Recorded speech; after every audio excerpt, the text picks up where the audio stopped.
I've Taught Monsters by Jessica LaHaye is a creative nonfiction that talks about how, through creative writing, drug and alcoholic adolescent abuser can learn to confront and overcome their own monsters, which are traumatic mental manifestation that represent their source of fear and terror.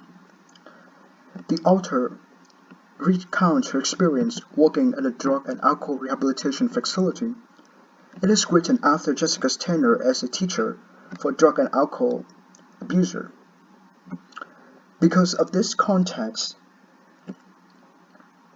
as an English teacher, using her schema, imagination, and her experience with teaching monsters like Grendel's, her ability to teach English literature, she made a systemic description of mental illnesses and abuse in a glorified, righteous way that emphasizes her students, which are drug and alcohol abusers, as not monsters, but not as victims, but as heroes.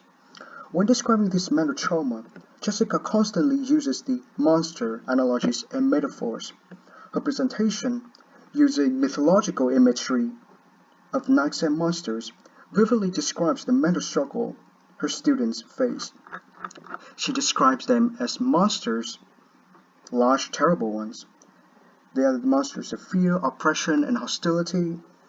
She describes fear as an omnipotent and omniscient force like a god.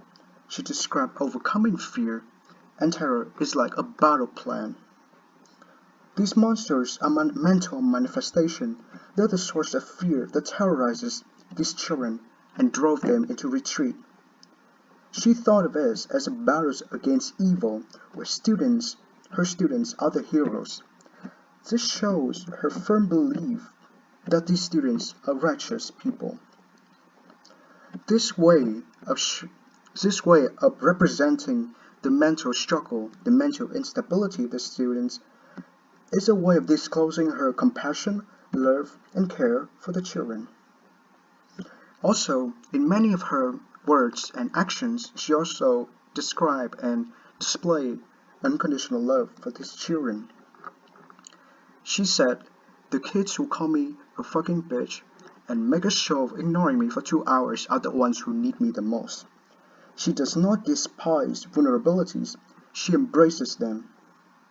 She showed them, and in the very last paragraph, she showed them an equal amount of appreciation as academic honors when they slay terrible fearsome monsters, which seemingly is contrary to our belief that academic honors seem to matter the most to a teacher. She doesn't care what kind of achievement they make, as long as they can overcome their fear. She showed an incredible amount of appreciation. And in this article, when I read it, there are certain expectations I had. When I look at the name of the article,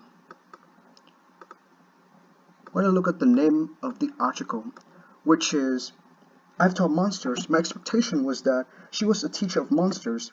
For a teacher to call students monsters, it signifies an unimaginable dogma and implies terror coming from the students. I expected true monsters disguised as students. I expected unhappiness, terror coming from how the students treat the teacher. I also expected a spiritual struggle coming from the teacher. My own interpretive lens, being shaped by my cultural background where teachers are incredibly gentle, righteous, and love their students unconditionally, would lead me to think of how unimaginable the terror these students would bring for a teacher to call them monsters and for the teacher to suffer through such a mental struggle.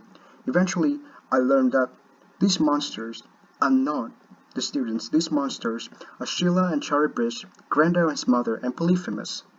They're the monsters of their own mind.